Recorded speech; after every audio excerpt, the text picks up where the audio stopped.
was a king I had to go through. Those days.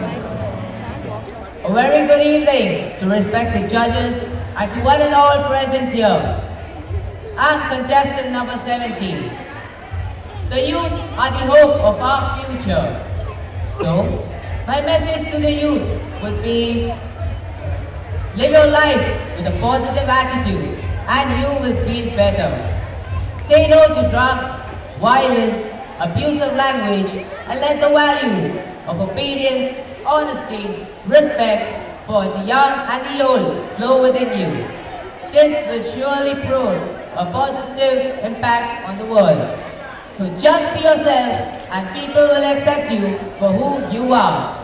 May this Christmas enlighten your path and bring peace and joy in each one of your lives. So I wish you all a Merry, Merry, Merry Christmas and a prosperous New Year. Thank you.